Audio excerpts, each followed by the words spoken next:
go on and find Halloween candy that's all at the back. It's all at the back there, as well as some water. I think we got coffee at the back there too. So we're pretty informal about these types of presentations. So if you feel the need just to get up and grab something, go right ahead. And even if you have a question along the way, I encourage you just to raise your hand, and we'll try and answer it for you tonight. A couple of things about the organization, if you haven't been before. We target people that work in the interactive digital media field, so that includes anything like web development, social media, game development, app development, and so on. Essentially, if it's digital and interactive in some way, we like to host events on that topic. We are a nonprofit organization, as I think I mentioned earlier. Our goal is to help continue training, the knowledge transfer that goes on in this industry, as well as to help young independent companies and freelancers, as well as small and medium enterprises with their business. So one of the events that we do each year, and that we'll be doing again this March, is we're going to be going with a number of companies to the Game Developers Conference in San Francisco. It's the largest one, and we've done that for a number of years now, particularly because we've seen the best results from that conference. Last year, or this past March rather, we took a team down and we helped set up like some business-to-business meetings and so on. And the companies that came with us were able to land $3.5 million in new contracts for themselves. So that's something, if you're serious about game or app development, please come and talk to us. That's an area that we can help out in the biz dev side of things, as well as the training side. With that, tonight's actually just going to be about, it's definitely about that knowledge transfer that I referred to earlier, but quite frankly, I'm excited about this. This is just about having a bit of fun. 2 weeks ago, Albert Backer from Handcraft Creative and myself got to attend the GDC Next and App Developers Conference in Los Angeles. It's the first time they've combined both events. It was kind of sort of a launch year. It wasn't extremely large this time around. In fact, it was at the LA Convention Center, which if you've ever been to, like say for E3, it looked nothing like E3. That's basically like if you combine War and the largest rock concert you've ever been to. It's just this massive explosion of like digital technolatery. And this was a lot smaller in scope, but there was a lot of great sessions and some good exhibitors. So we take a camera with ourselves, and as you'll see tonight, we're going to be sharing some of the videos and the interviews that we did at that particular conference. It was neat because the focus was on what's next, what's coming up. And contrary to what you may think, there was no one there with holodecks or anything else like that they were showing off. However, there were a lot of neat ideas being exchanged. There was definitely some trends. There were some topics that we thought we really wanted to share with all of you back here, because I think there's a lot of opportunities coming down the pipe that if you get in on now, you have a great opportunity as being an expert in this area, just by nature of being one of the first people to sort of jump into these kind of topics that we're going to be talking about tonight. I'm also very excited that we have three wonderful presenters here this evening as well, that we're going to intermix with the videos. It's one thing when we attend an event like this and we get input and we get companies telling us what they do, but we also want to recognize that we've actually got a great amount of experts here in Manitoba as well. And of course, we couldn't have all of you experts talk today, and so we've got three. But in the future, if you have an idea for a presentation topic, either along these lines or anything related to interactive digital media, we'd love to hear from you, because that's one of the things that we want to do is help build the industry here. We want to showcase your expertise in the industry here, and we want to share that knowledge with other people here, because that just makes us a stronger, more collaborative group of people, which I think we're a pretty fun bunch overall. I like hanging out with all y'all. So with that, I'm going to introduce the presenters as they come up. We do have a couple of prizes for this evening. If you are a paid New Media Manitoba member, you should pat yourself on the back, because you are particularly awesome. You're helping support the industry and these types of events. But you also get potentially rewarded in other ways. We've got App Store gift cards. We've got shot glasses from the event. We've got wearable technology in the form of Fitbit and other sensors. And the company Ouya was really awesome. They were at the event as well, and we'll watch one of their interviews. We're very kind in giving away 2 Ouya consoles. If you don't know what Ouya is, I'll let Bob from Ouya describe it, and he can tell you all about it. But these are some of the prizes that we'll be giving away this evening, as well as we've got some shirts and an Ouya hoodie. So a lot of fun swag. So you'll have an opportunity if you believe that by the midway point when we have a break, you're like, I got to get in on this organization. I got to help out in some way. Here's my cash. Then you will still get an opportunity to get entered in on tonight's draw. All right, so with that particularly long and exhaustive introduction to myself, which is kind of odd, I am going to hop in and play the first interview that we did, which is, as I mentioned, regarding Ouya. They are going to be our first presentation topic. I'm just going to cut to them here. And after, of course, we can, if you have questions along the way, you can definitely ask them. As I mentioned, we're a pretty casual bunch, so we want to make sure we have time for questions.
All right, anyone developing on Ouya right now? Or have you tried submitting a game or app to Ouya just out of curiosity? Not yet?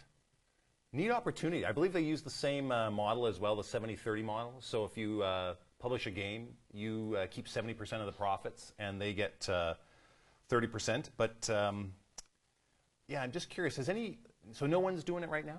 No one's. Here's your opportunity. Here's your development kits. You have an opportunity to get into this right away. I ended up buying one of the consoles. How could I not after you spend a day like with the guy at the booth? And yeah, some really good titles, just as they were saying, the whole couch gaming experience. And in fact, that's something Devin's going to be talking about very shortly. But to kind of continue on around that theme, we're going to look at another one of the game developers that we ran into. And I'm going to let them sort of explain their game that they're launching and their relationship with publishers as well as doing indie stuff on their own. You'll notice, by the way, and I'll just sort of preface this as well because this is going to happen across all the videos, we cover sometimes multiple topics in these videos. I can't say that this is just about this topic and this is just about this topic. There's a few things going on, so certainly if there's something that you want more clarification on and want elaborated on, just let me know in between the sessions. So with that, we will cut to our next interview.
we're going to switch to a real live presentation on the topic of co-op games and this whole idea of couch gaming experiences and this coming back now to become very popular. There's an opportunity here that we want to talk about, and I would like to transition now to the one of the founders of Alchemy Labs, that is.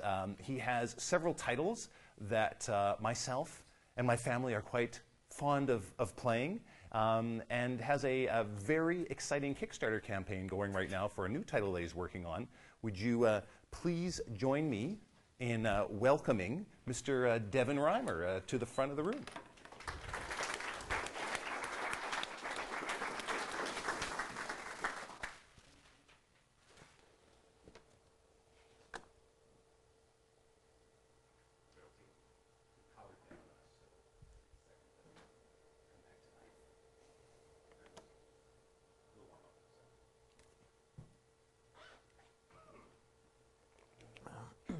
All right. So I'm going to give a talk here on the return of couch multiplayer and why indie accessible consoles is going to bring back local multiplayer. All right, so I'm Devin Reimer. There's my Twitter handle. I'm a CTO, or as we call it, Chief Technical Owl at Alchemy Labs. All right, so what do I mean by couch multiplayer? So I'm using this term for a specific reason. So I mean any multiplayer game where you play in the same room with other human beings, generally on a couch. Some people call it local multiplayer. I'd rather say couch multiplayer because sometimes when I say local multiplayer, people think, oh, you have to network a bunch of consoles together and that kind of experience. That's not what I'm most interested in because a vast majority of people never experience that because it is so complicated, but they're able to sit down on the same couch and play the same game. So what is the history of couch-based multiplayer? I think it's very important to know where we're going if we can look where we've been. So actually the very first graphical video game was a two-player game, essentially because you couldn't have AI at that point. It was a game called Tennis for Two. And actually in the early days, a lot of consoles, a lot of arcades and early console games required at least two players to play. Here's Teenage Mutant Ninja Turtles. You notice that there's 4, and the reason that they wanted to go with 4 is that means there's 4 times the amount of quarters going into the machine. So going forward, I'm going to talk about something I call true couch multiplayer. So essentially what I'm meaning is at least 4 players. So here's some old favorites of mine. Mario Kart 64, Mario Party 2, GoldenEye and Perfect Dark, Super Smash Bros. Melee, and Halo. And you'll notice that these start at the time of the Nintendo 64, because the Nintendo 64 is what brought in 4-player games. That kind of standardized the need to have 4 controllers being able to hook up to a console. So let's transition to where we are today. So I thought as a good benchmark, I would look at all the games I had at home. And so I grabbed all my games off my shelf, and I had 49 retail box games. 36 of them supported no 4-player local multiplayer at all. 13 did, but 8 of which were Call of Duty and Halo, and another one was Far Cry. So that means that only 4 were non-FPS games, and all were early cycle Wii games that I had bought because I wanted something to do with my Wii. That's kind of sad. What happened? The internet happened. People discovered that local multiplayer games, a lot of them, were way better with lots more people. So they kind of abandoned the local multiplayer concept. And I agree with them. In FPS, it's way better to have 8, 16, 32, 64 people than a small group of 4 people. But it kind of destroyed a local multiplayer. The other thing that happened is something I call casual rot. So the thought was, okay, if everybody that's hardcore is playing games online, the only people playing local multiplayer games were non-gamers. So we need to make sure that those games fit non-gamers. And so big games, some of my favorite, like Mario Party and Mario Kart, got really bad. In my opinion, they've transitioned from good to terrible. And the reason is they decided to make them so luck-based that essentially, if you want to play competitively at all, it's almost impossible. Mario Kart, I bought Mario Kart Wii, and I've never played that little of a $60 game that I've bought, because essentially it's holding down the gas, and sometimes you win and sometimes you lose. And Mario Party's even worse at this point. So the other thing that happened is the value of a $60 game. And so what people the cost of a game hasn't actually gone down. Gone up that much. So people think $60 is a lot, but if you look back at Super Nintendo and stuff like that, people were generally paying like $80 at times. And the value you're getting out of a game right now is so much more. You used to buy a game and, oh, it'll have this 2-player mode and I'll play it and it'll be wonderful. And now people expect a $60 game is a Call of Duty with a single player, a co-op 2-player multiplayer that also has online, a 4-player local and a completely online experience. So it became really hard if you wanted to make a game that was only a local multiplayer game to even be able to exist. So the current state of couch multiplayer, in my opinion, pretty much boils down to sports games. They're really good for this because they're essentially games about people playing against other people, so it makes lots of sense. But this really upsets me. So whenever I go over to a friend's place and we want to play a game, we essentially have to play a sports game, generally something like NHL. And while it's a solid game, I don't want to only play sports games when my friends are over. But there is lots of hope. Right now there's a perfect storm happening. So there's the indie movement continues to get bigger and bigger. Digital distribution is almost completely taken over everything. Flexible price points are starting to happen everywhere. And the main one is more open consoles. So this is why I think couch multiplayer is returning. And what is going to come when it arrives? So more non-luck-based multiplayer games, non-split screen shooters. I think that up until this point, most of the time when people think of a local multiplayer game, they think of a single-player experience that you've cut the screen and then there it is. That is not what's going to be interesting. It is going to be that unified one-screen experience where everybody can look at the same screen and get different data out of it and play competitively or co-operatively. So a lot of games are going to start being built that are going to be couch multiplayer first. When they sit down and start thinking about what game they're going to build, it's not a single-player game that now I'm going to go, okay, how can I make this multiplayer? It's going to be, how can I build the best couch multiplayer game I possibly can? So the best example is a game called Towerfall. If you haven't heard of it, look it up, and you will be hearing a lot about this game. So this is a 4-player focused competitive game that came out on Ouya and is wonderful. It is so amazing that a lot of people started affectionately calling the Ouya the Towerfall console. It is an incredible game, and just a couple days ago they announced that it's coming to the PS4. And the fact that it's going to be on the PS4 and the fact that there's so many PS4s is going to make this game absolutely incredibly huge. So personally, I'm very interested in this. In a perfect world, it would be the next title that we worked on. And there's some reasons why it is such an attractive area to look at. So the first is that it has a lower cost of development. And the reason is in a local multiplayer setting, you don't have to build that much content. You're playing against each other. You're generally in a unified space. There's tons of replayability by the nature of playing against other people. And there's so many different areas to experiment in. This has essentially been an untouched area since the arcade days. It's completely open to try so many different things that haven't been done yet. Like Towerfall, that game is not that complex in the grand scheme of things compared to other games, but it has so much depth. And it's tons of fun to show off the games. So when you take them out to conferences or you want people to come and test them, you can play it in that communal environment, which is just so much more fun to do something in. So how do I know that this is going to actually happen? So 2 days ago, Polygon was having a podcast, and the title of their podcast is Towerfall a contender for Game of the Year? The fact that you can utter that sentence seriously means that there is a change happening. And the comments, I was like, okay, now the comments are going to be people saying this is the most ridiculous thing they've ever heard, because anytime someone says Game of the Year, the comments explode and say why they're wrong. The comments didn't explode why it was wrong, because everybody notices that this is an important time. And so I wouldn't be doing my job as an indie developer if I didn't mention our new game that we just announced. It's on Kickstarter. Check it out. It's called Discourse. Go to discourse.com, and if you like what you see, back it. So yeah, that is it.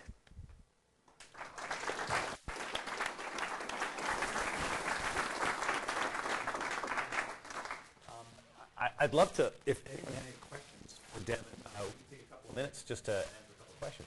Sure. Thoughts on like asymmetrical touchdowns there, like Blue U and like Zombie U, where some people have different information than everyone else has. I think it is great. I think that is the appropriate way to use split screen and different, like a Wii U with a tablet and stuff like that. That's the way that that needs to go. I think we need to see more asynchronous across everything, though. Like online, why isn't there lots of asynchronous already? Like Battlefield 4 is introducing like the tablet play where you can call in strikes and stuff like that. That is super fascinating in an area that people haven't looked into enough. But yeah, I hope that that is something also that is going to push things forward. I haven't played Towerfall. Can you give me an example of the depth that you say it brings to the market on such a simple platform?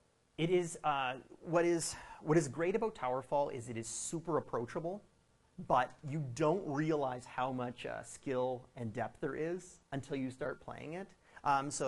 For example, the first time I got to play it, it was me and 3 other people who had never played it before. And so we were playing and having a great time, shooting each other with arrows and flailing about. And we thought, I'm like, you know what, I'm doing pretty good because I was beating those people. And then they left, and then 3 people that had been playing it for about a month jumped on. And I just got destroyed. And it was amazing because they were doing all these crazy techniques that emerge. It was like that emergent gameplay that I had never seen before. Yeah, it's incredible depth. One more question.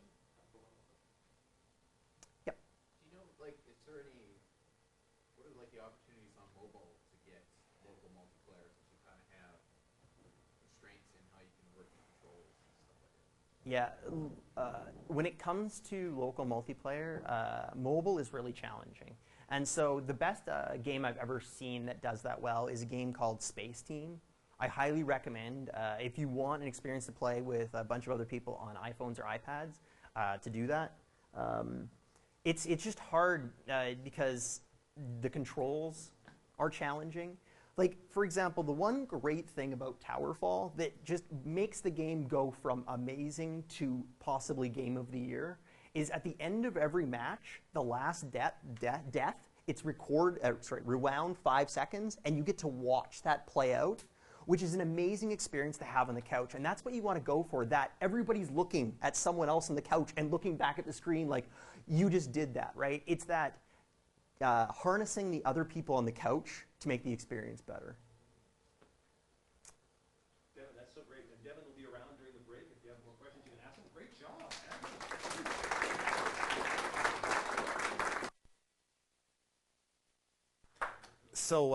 So on deck, we're going to have Noah come on in just a second. I'm going to show another video. Noah, are you an HDMI or a VGA man?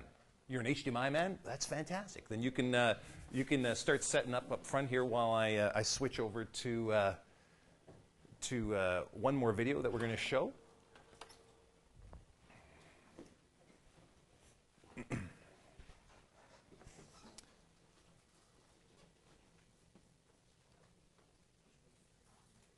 So this was in the theme of meeting different game developers on the floor.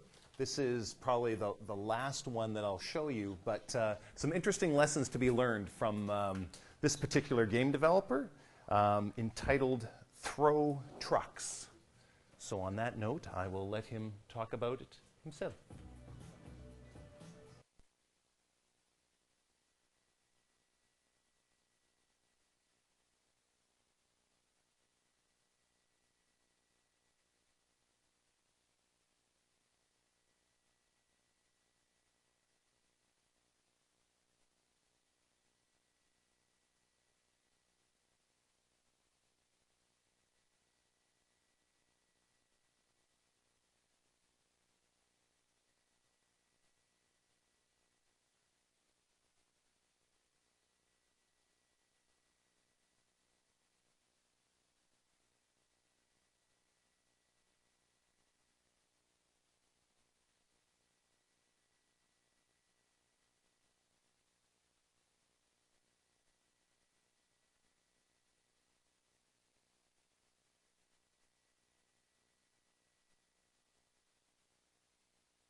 interesting topic what he was doing with the NeuroSky headset. Has anyone played with that headset yet at all? There's a handful of people. Yeah, it's been around for a few years, and they have one commercial product. It's like a Jedi mind game or whatever like that, but it has limited replayability. When him and I were sitting there, and we're both focusing on this car, this future car or whatever you want to call it, and we're both like so focused, and then he says something like, I don't know, purple penguins, and I go, what? And then all of a sudden the car goes, whoosh, and it just like launches into me, right? Like he clearly knew how to manipulate me in order to win this game. It was a lot of fun. It was really, really neat. And then on that point, obviously we're talking about these guerrilla marketing techniques. One of the things I wanted to address was someone else, a local Winnipegger by the name of Noah Dector Jackson, also happened to be at the expo or at the conference that day. And as Noah will tell you, he didn't actually spend a lot of time in the conference sessions. In fact, I think you were just at the expo for maybe maybe a half hour or something like that in total. He was doing something else very important that I really wanted him to talk to you about today, and that was a great deal of business development. For those of you that don't know Noah, Noah is one of the co-founders of Complex Games. They are the largest game development studio here in the province. They have 40 employees, maybe just over 40 by now, and I thought he would be a great person to talk to you today about how to get the most out of attending an expo from a business development perspective. So would you please welcome Noah Dector Jackson.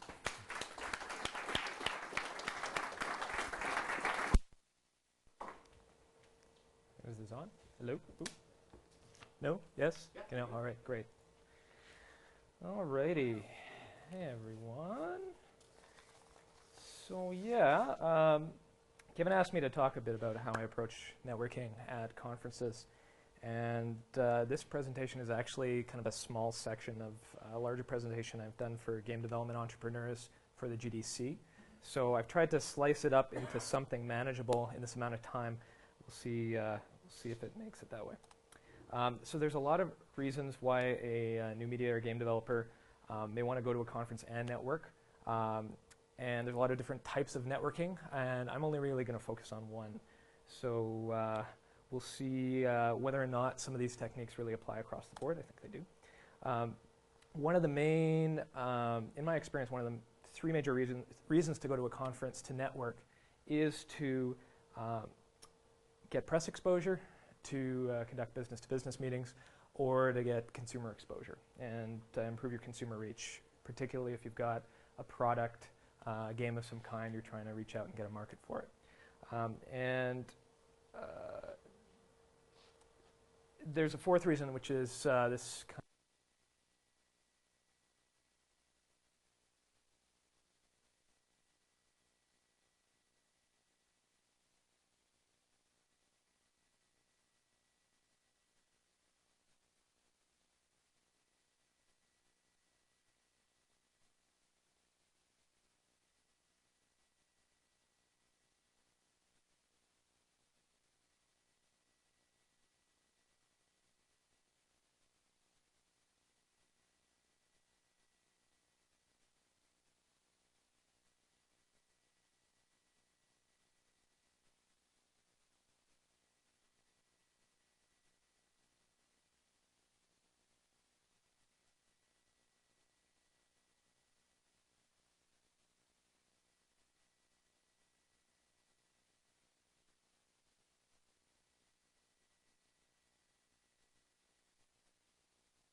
got really drunk. And you know the people that got very drunk at networking events, you remember them forever, and everyone else does. So just bear that in mind. So next up, once you get the lay of the land, you want to find someone who is usually standing comfortably on their own, because those are the easiest targets, and introduce yourself casually, first names only. This is not a formal event. The key is to really have a friendly conversation and to develop a bit of a rapport. And the easiest way to do that is to use what you have, which is to ask about how the conference is going, what they think of it, what they think about the event. Really just try and establish a little point of contact to lead to further conversation. If they answer and they aren't, clearly annoyed that you're talking to them, and just about everyone is at a networking event to talk to people. So they shouldn't be standoffish in most cases. But if that happens, just say, nice to meet you, move on, right? It's not important. It's one failure out of many. If you start talking to that person, then the conversation should lead to what they do. And the key is once they talk about what they've done, you've actually got a ton of material, fodder, to actually have a decent conversation. You can ask them what they think about the industry, what games they like. If you're in the game industry style and new media, you can ask about what websites they like. I have other areas I'm not very sure about, but I'm sure you can figure it out yourself. And the key is to let them talk, because people like to hear themselves talk. In my experience, a lot of people, if you ask them questions, they will talk and continue to talk about themselves. And this is a great way for you, if you're not necessarily a very charismatic conversationalist, to get headway with someone, to actually develop a rapport initially, and not have to be spinning your mind constantly trying to think of sort of useful, entertaining stories to tell or things to say. You can actually have a conversation with somebody about what they do, and generally things lead off pretty naturally from that. You may want to plan a little in advance, but yeah. And then generally, after somebody has had a good amount of time to speak about themselves, they'll ask about you, if they haven't already. Great time to give them your card, get into your positioning statement, which we talked about a little bit, and then at that point, once you know enough about them, you should be able to tell whether or not they really represent a lead that you want to continue with, whether you have something aligned with them well, if you have a need that they can fill or otherwise, then you can actually talk about that and maybe set up a meeting for the next day at the conference, or just plan to have a conversation after the conference event. But make sure you talk about both how your business really aligns with theirs, or how you think it does. And if they say, yeah, we have a need for that, or we really have this project that we need somebody to pitch on, that's a great opportunity. Have another meeting almost immediately if you can. If they don't have the schedule for it, talk to them afterwards. And that's really how you generate leads. Now, the key thing, though, is once you've had that conversation, you have to be able to know how to get out of it. And the reason for that is that there may come a time where you realize that the person you're talking to is one of several things. This is not an exhaustive list. And, and you need to get out. Even if you're talking to somebody who is an exact match. They have a contract, they have an RFP, there's something that they want to get done, and you can do that for them. You don't want to spend too much time with this person talking about it on and on at a networking event. You want to leave them with the sense that, hey, this is a great person that I talked to, they have something they can do for me, we'll talk after this event in a more stable and business-like environment where we can talk business, right? People are often hesitant to talk at networking events about concrete things, and you don't want to really push that. So the key is to get out at the right time. Also, there's some other reasons why you may want to get out of a conversation. So there's a few strategies you can use to get out of a conversation safely, and this, again, not an exhaustive list, but I guess the important point is to never leave anyone feeling like you want to get out of the conversation. I mean, that's key. You have to get out of the conversation because you have to meet a lot of people at networking events, and you have to establish some good connections. But you don't want to feel like you're just going around trying to meet people at networking events and establish connections. So again, the glass, an important one. You can empty it gradually and make the excuse to go up and get your drink at the bar. If you spot someone in the room that you know already, or that you want to meet, you can use them as leverage to say, oh, there's someone I really wanted to meet tonight. Do you mind if I go and introduce myself to them? I wanted to see them before the event is over, yada, yada. It's usually a good way out. If you've brought somebody else or know somebody else very well that you can dump the person you're talking to on, that is a valid strategy that has been used against me many times. And it sucks. But hopefully, whoever it is that you're dumping them on will forgive you, because you need to get out and get your job done. The involuntary wingman does happen sometimes where you've met somebody earlier at the networking event, and either they or you use them as the wingman to get rid of the person you're talking to. It's like, oh, have you met this person?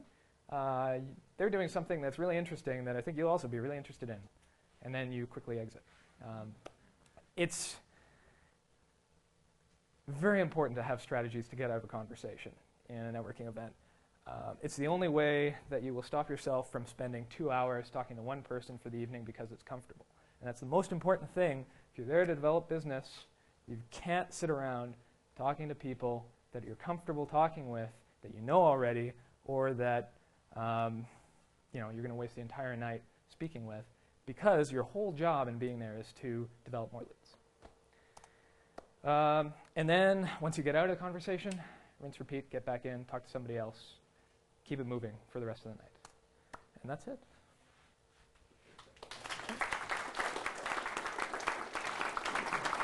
Last call for donuts. Why don't you announce the movie time?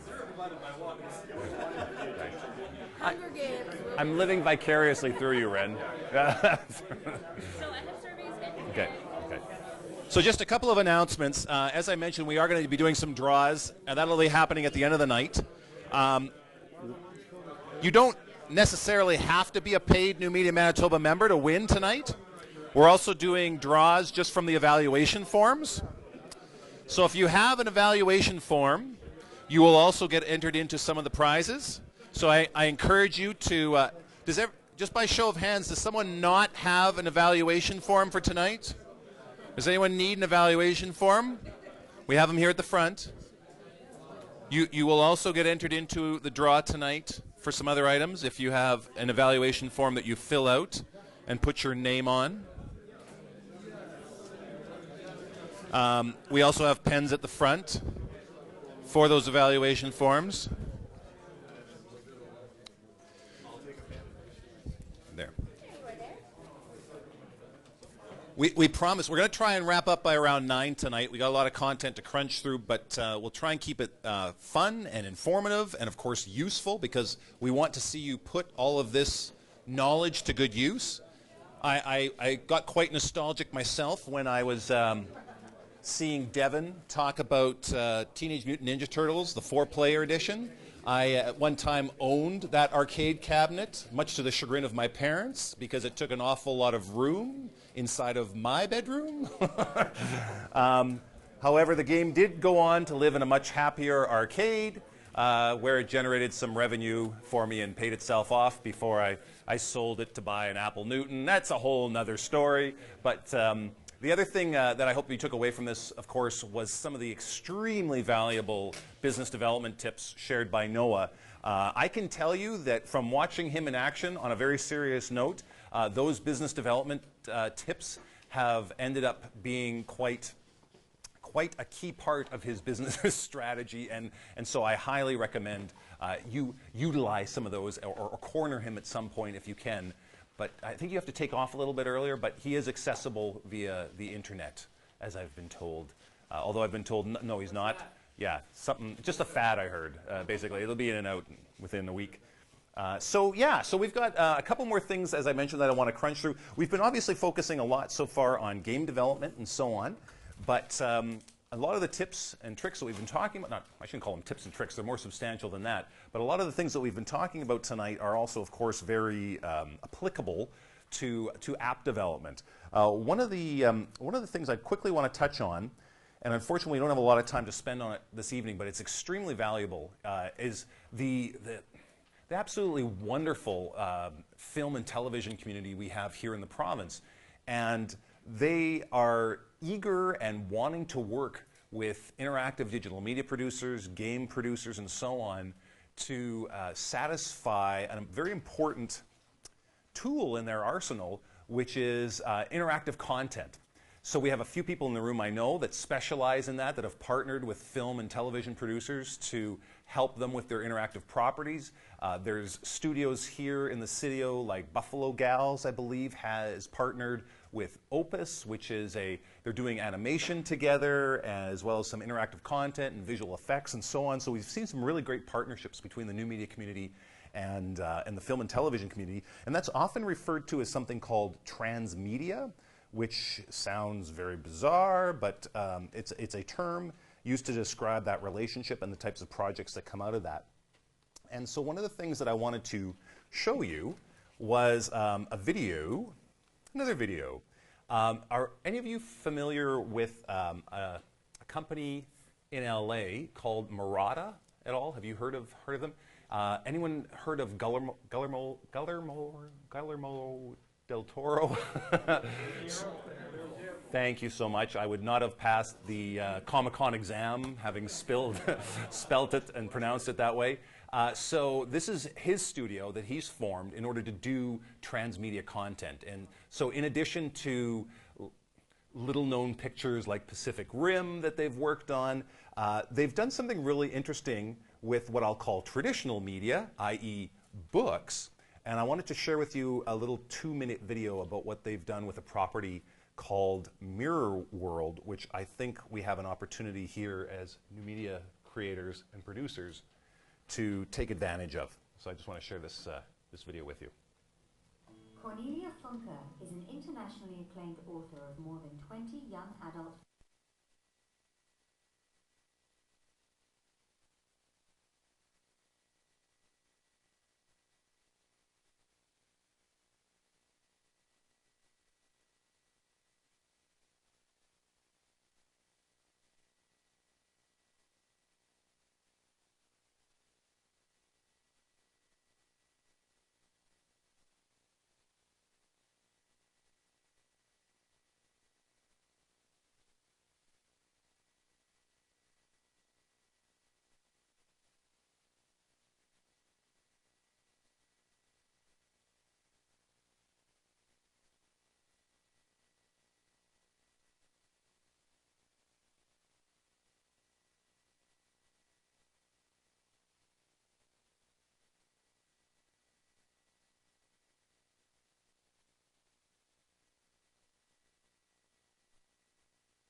I just find that example quite spectacular because we often think of the book industry as moving to these different formats like ebooks and so on,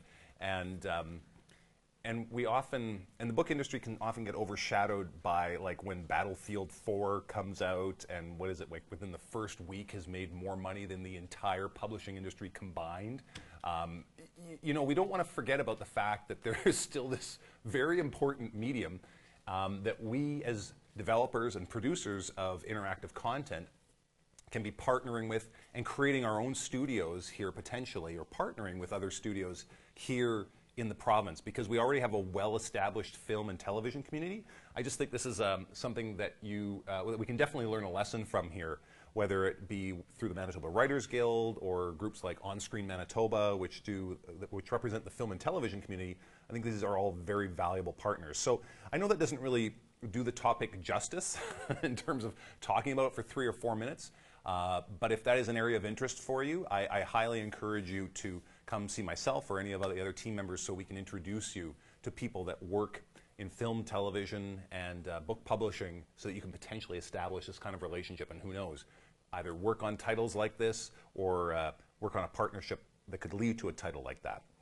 So the next example I'm going to talk about is this interview that we did with one of the presenters, comes from a company by the name of Code Monkeys.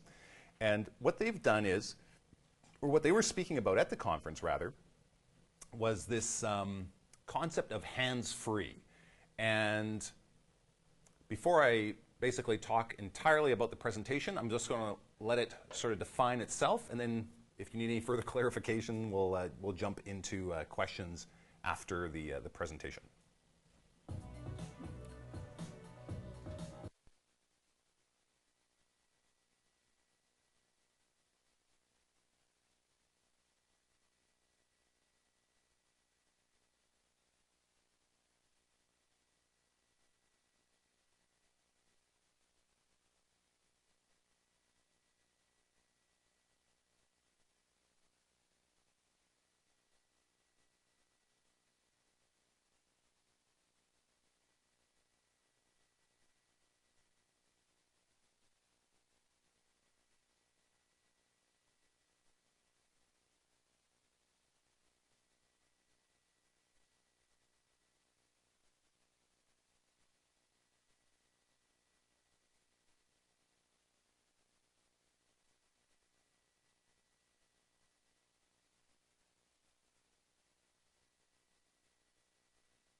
All right, so, ooh, it worked instantly.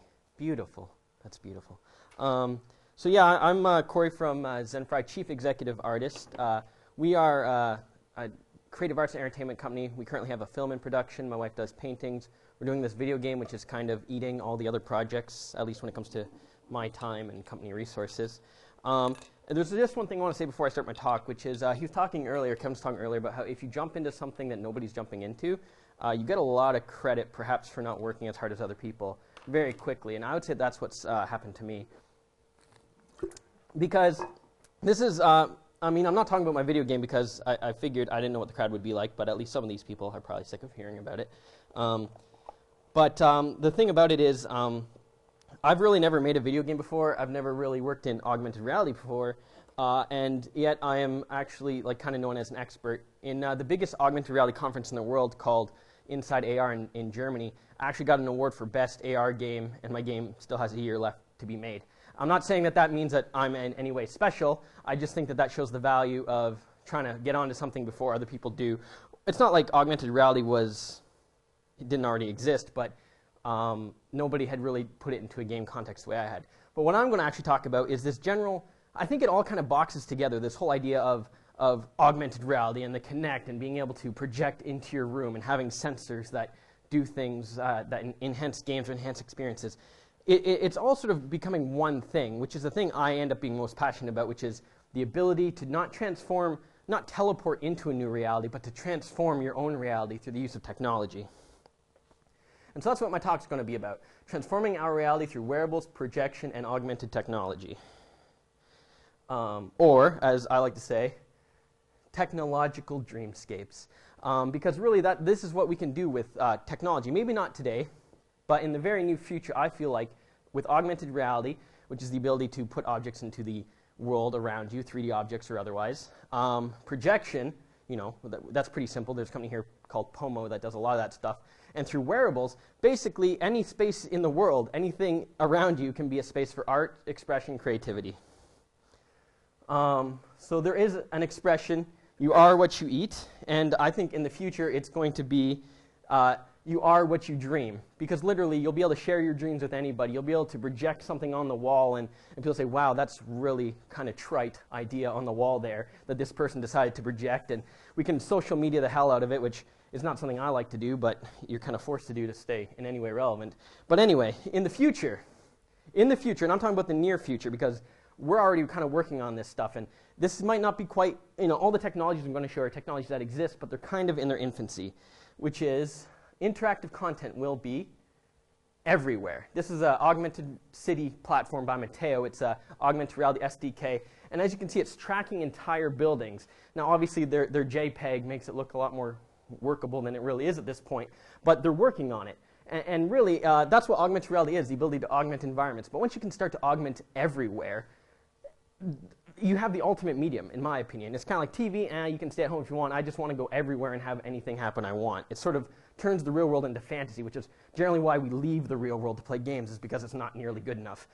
This is called Controlled Anywhere. This is a TED Talk from a TED Talk by a company called 6th Sense. And literally, with some very simple mechanisms like his camera, his fingers, you know, a few other sensors, he's able to sort of grab an object from his camera, you know, with his fingers, move it on to a wall, and then the projector on him will project it on the wall. He can actually create any type of a collaborative space anywhere he wants with just these few simple devices. By taking an image, moving it, he can write something on a page and then send it to the printer, all hands-free, all just with his hands, and he can manipulate, you know, he could take this image if he wanted to and project it on that wall. And the other thing is it's going to be controlled by everyone. Everyone, everywhere is going to have wearable technology. I do think Google Glass is a little bit hokey at this point, but that doesn't mean it won't continue to get better. So I believe that this technology will transform us. It will transform how we communicate and perceive. This is actually a ring that it also becomes an earpiece, and it has some biometric qualities to it as well. And I mean, that's just crazy. I mean, like, you know, there's jokes about shoe phones. That could really happen. I don't know why you'd want to do it other than maybe selling it at a joke store, but you could do that. That's the future. And as soon as we all have these little devices first on us and then probably eventually in us, a whole new world of possibilities and communication come out. So it can also change how we are perceived. Augmented reality, literally, I mean, this is kind of again, a little bit of a hokey way, but I always think of the idea of playing a game simultaneously, maybe playing 5 games simultaneously, that each express a different form of who I am. And when I go to a business meeting, I'm dressed in a suit. Awesome. And no one who's not playing the game with me needs to have any idea what else I'm playing. But if you are playing the game with me, and I'm sitting there in a business suit, you look at me through the game, I'm Master Chief. You look at me through the game, maybe I'm like an Asian girl for some reason. That could be what I'm into. I could be any number of things I want, and only the other people who want to engage with that with me have to engage with it. In the real world, which, this might be getting into my philosophy a little bit, but which is where you're really wearing the mask, is me wearing the business suit. It's all those other layers of yourself that you're going to be able to express simultaneously through technology. And driven by technology. So our ideas, our intuitions and imaginations will merge with an augmented reality experience or any other kind of it'll participate in reality in a greater way, which seems kind of strange because all of our ideas and intuition and imagination are a product of reality. But all this technology, all these films, all this kind of junk we produce, to me is all a facet of the fact that we aren't really able to connect in the way that we really want to. It's all a byproduct of us being like, this is all kind of pathetic, let's work a little bit harder to connect. And I think that that's a part of the future. And then it'll also be driven by design. Driven by technology. So forging a new super medium, this is what I'm talking about. Where who cares? Like, the book thing is a great idea. That's cool. But we're getting into such minutia between different mediums. This is a book. This is an interactive book. This is a book with a movie inside. This is a game with a book that you can collect. Who cares? It's all going to be one medium eventually. And at this point, TV and film, it doesn't really matter. You end up watching it all on Netflix anyway. And this is sort of a painter's rendering, street art, adjusting the city. Imagine when we get this technology into more of the hands of the artists. I think about Chris Hadfield and how he brought this whole insight into space that no other astronaut has. He brought it to the masses. I wonder what happens if you put an artist up there, an artist up in space, how they can open our minds to the possibilities. And these kind of street experiments is where I see technology going. I could sort of create a canvas, and you could all play a game. Around that canvas, we could play Mario in the street. Obviously, we'd look ridiculous, so there'd be ways to shape the mechanics to minimize our external ridiculousness. But the point is we can create these fantasies. So, but the thing is, the future is actually being forged today. Like, this is a bit highfalutin, the fact that we could change any building to anything we want, or change the floor to whatever we want. But it is being forged today, and it's being forged today by pretty much every large company in the world. Microsoft has the Kinect. They have augmented reality technology as well. Samsung has bought things. Apple just recently is probably, I don't know if it's official, but is acquiring a company that made the Kinect sensor. That's all to make motion tracking on your phone. Epson creates Glass, a Google Glass competitor. They call it a Google Glass competitor. It's not in the market yet, so I don't know if it's a competitor, but we will find out. And Google has Google Glass. And wearables, shitty watches at this point, but it'll get better. And locally, too, we have these opportunities. There's Pomo. They have amazing projection technology. And you can play hockey on the floor. I'm just imagining playing hockey on the floor, being that guy who can just project whatever I want and just bring hockey everywhere with me.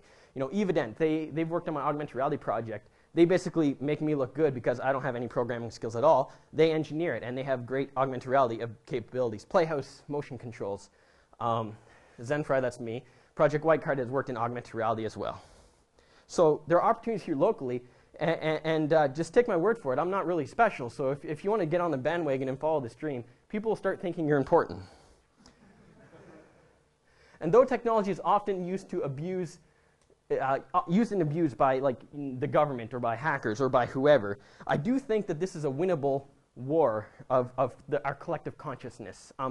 When I hear things about the NSA, that really makes me scared because it kind of ruins my fantasy of the future. Obviously, there's always going to be reality striking, but I've always wanted a world where I could hook a Wi-Fi signal into my wife's head and pass her whatever thought I want. And you can have conversation. I don't have to learn new languages because my brain will just translate whatever I want. I love all that. I just don't like the idea of people who I don't want knowing about what I'm thinking. But I think you can win that war by just imagining a better world and living in this sort of fantasy. I can't really talk in detail about necessarily strategy, but if we craft a better world by imagining a better world, I think you actually end up creating that space, whatever that space we're in. If we spend 90% of our time there, that's our world, and we can create whatever we want. So remember, you will be the author of your aggregated and augmented reality. and it will be beautiful. It could be whatever you want, any painting you want, anything you want. And that's basically it. I just want to instill you with the idea that the future is coming. It's coming fast and furious, and we could do it here. And you know, if you think your iPhone being able to scan your finger is like amazing, just hold your breath for about 10 years, and it's going to get crazier. So that's about it. Does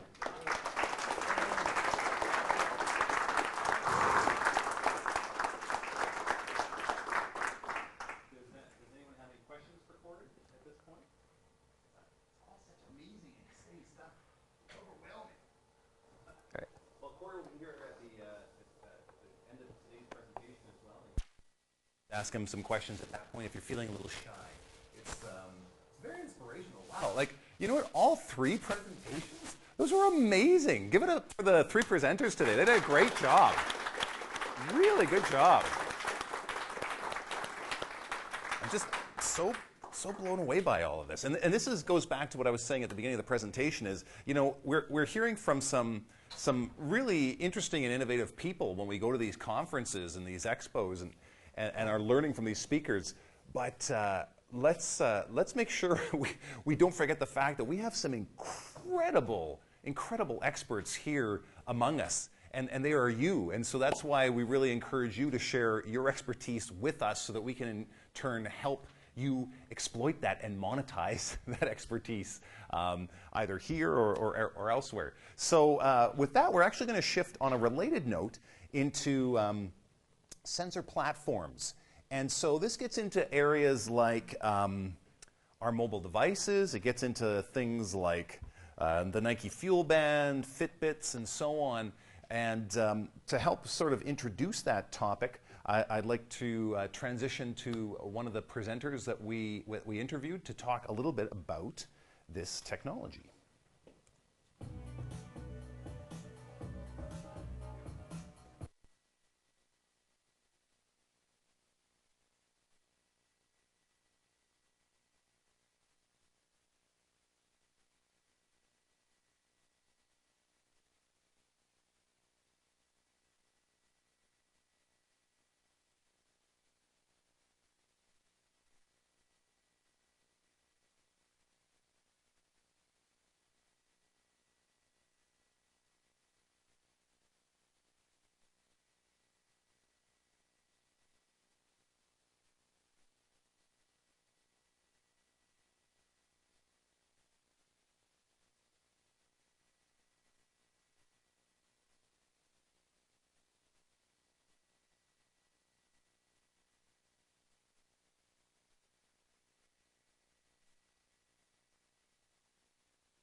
sense to you, this idea of context?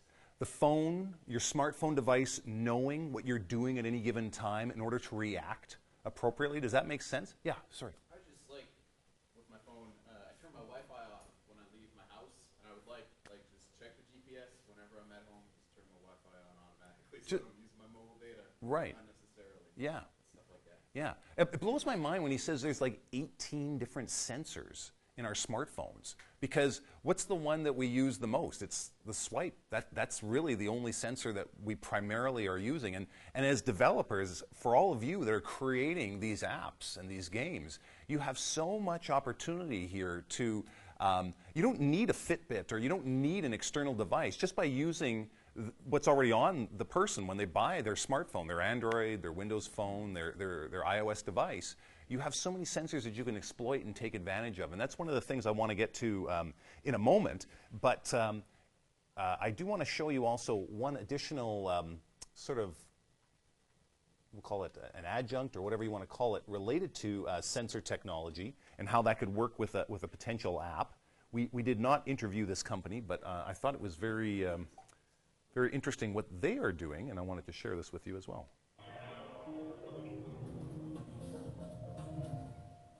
Some people are born to play basketball. Others are less skilled. But advances in wearable technology may offer hope.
Created that golf swing app, and the name is escaping me at the moment, but I believe it's a sensor, if I'm not mistaken, in the actual golf tee. You remember the name? Yeah.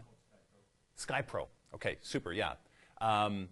Really innovative idea, and integrating with an app in order to improve your golf swing. I think that's brilliant. Not to mention, Manitoba has a pretty extensive and well-respected medical community here. When you look at the different colleges and universities and the sorts of things that we are doing with research and development here in our medical industry, just to kind of give you some perspective, in Canada, the medical device industry is $6.3 billion. In the US, it's $140 billion. And globally, the medical device industry is worth $350 billion. You create apps. We have a medical community here that are looking for new and innovative ways to partner and get their projects out there. There's just so much opportunity here locally, and I just want you to think about that. Maybe we need a networking event where we bring our medical device community and all of you in the same room together and just to sort of have a chat, because I just think there's a great deal of opportunity there. Any questions related to the sensor platforms or anything else that we sort of looked at there for the moment? No? Okay. Then I'm going to speed on to sort of the last sort of leg of the presentation today. Some of the videos that we didn't have time to go through today, I will be posting links to those, and we'll be sharing those online. The next one I wanted to talk about is two things. It relates also to these sensors that we were talking about in our smart devices and how you can take advantage of it. But it also touches on project management, which I know is a very key topic for many of you that are doing any sort of production. But it approaches it, I think, in a very useful way that I'm going to just let the company introduce themselves. So with that, this is Monsoon.